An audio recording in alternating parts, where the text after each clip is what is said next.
Of the 24 rowers in the Oxford squad, a few had come back for more, but no doubt hoping not more of the same. Losing returning oarsmen will be thinking, OK, we've got to put that right. I can't finish on a loss. Former President Carl Hudspeth had considered retirement after the pain of 2012. It is very useful to have gone through it all before because it's a unique race. It's very different to what you'd normally do in international rowing. Just because you've been in the boat before doesn't mean you're going to get in again. The new president, Alex Davidson, was another veteran of last year's race.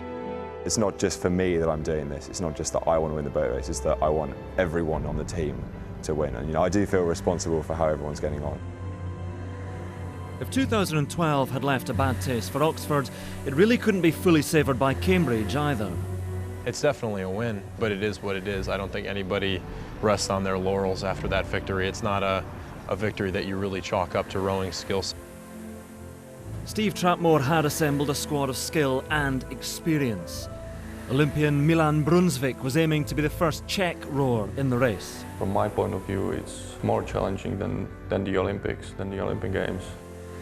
New president George Nash won bronze in London and had won the boat race in 2010, but failed a year later.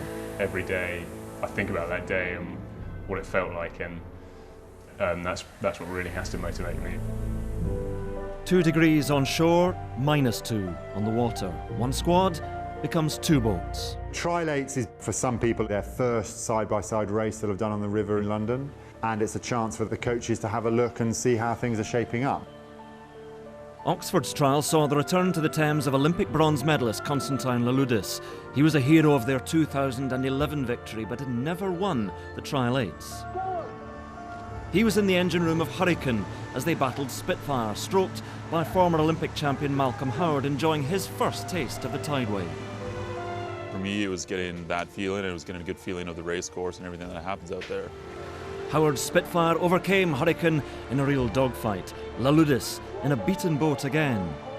3 or 4 months down the line, we're not going to care if we won Trial 8s. We're going to come back together as a squad now, and it's a great experience for all of us. For Cambridge, it was bangers against mash. Bangers featuring Mike Thorpe, one of 7 returners, determined to make the blue boat for a 3rd time. It's a huge confidence boost to win Trial 8s. It's basically exactly the same as the boat race. It's going into the unknown, it's facing a crew, you don't know if you're going to be faster than them or not. For the Coxes, it was a test of their tactical mettle, and Bangers' Henry Fieldman passed in style.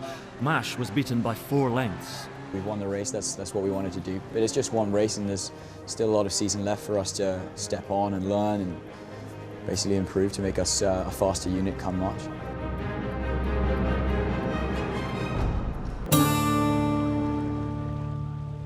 Some Catalan sun was next up for Cambridge, but this snow holiday, Steve Trapmore was here to rank teammate against teammate.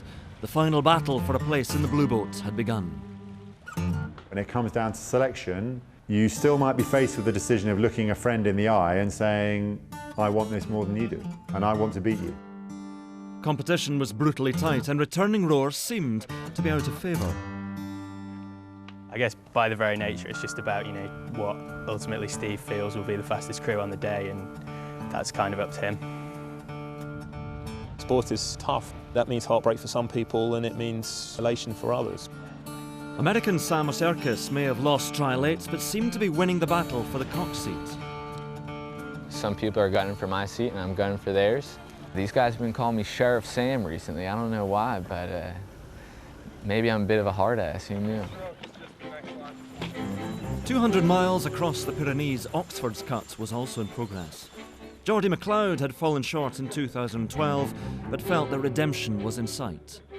Last year it was quite a big thing for me to even make the reserve crew. I wouldn't have come back if I didn't want to make a step on, and I've made a step on each year.